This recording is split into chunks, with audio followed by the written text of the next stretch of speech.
News of a potential COVID-19 vaccine is fanning hopes in the airline industry of a return to unrestricted or at least less restrictive travel. But passengers may only be allowed to do it if they can prove they have been vaccinated. The CEO of Qantas, Joyce, says the Australian airline is planning to make passenger immunisation mandatory for all international travel. Etihad's chief has previously said that health certificates would help the industry's recovery.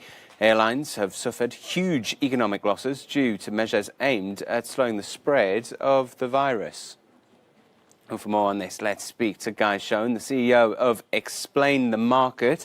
Guy, good to see you there. You know, airlines have been clamouring for some good news at last. How would the widespread use of a vaccine give the airline industry a lift? Well, Oliver, you know, the vaccine breakthroughs over the last few weeks have brought tremendous hope to the airline sector. But in one sense, this has become a bit of a race against time, frankly. According to researchers at IBA Group, 42 airlines have either gone bust or entered administration so far this year.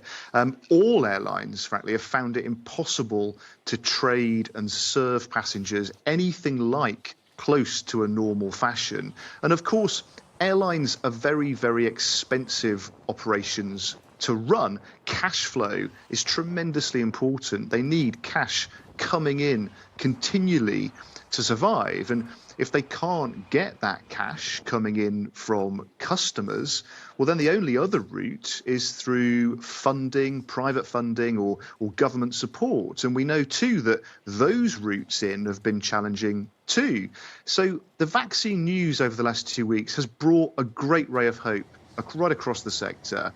But also it's brought new questions about the practicalities now of ensuring that all passengers, so many passengers, are safe now to actually get on board airplanes and fly again.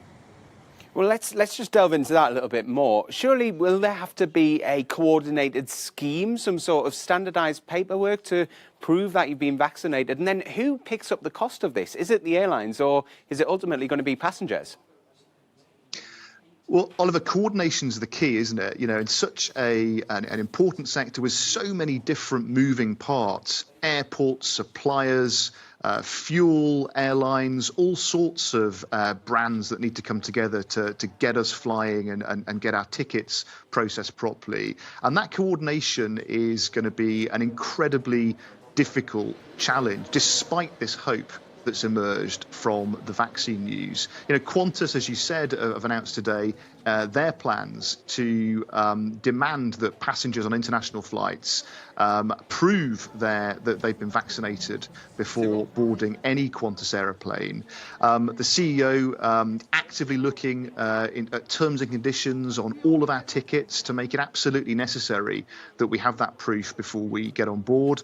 Other CEOs, as you say, including the Etihad CEO, talking about this idea of a health visa, a physical certificate of some kind that all of us need to carry around to prove that we're safe to get on board flights. So the world that we're moving into is a very different one. It's going to be a hugely difficult job for all of those moving parts to work together and create a seamless experience for passengers. You know, most sector analysts now are expecting other airlines to follow suit, to follow Qantas, to follow Etihad and others in calling for this new way of proving your validity as a safe passenger. And we can see now these clear signs of both hope and excitement about the future of the industry, a chance to get back to normality again, but also the challenge. You know, over 1 billion of us flew in 2019, 2018. That's an awful lot of checking to get done, an awful lot of things that potentially could go wrong. Indeed. Guy Schoen joining us there from London. Thank you very much.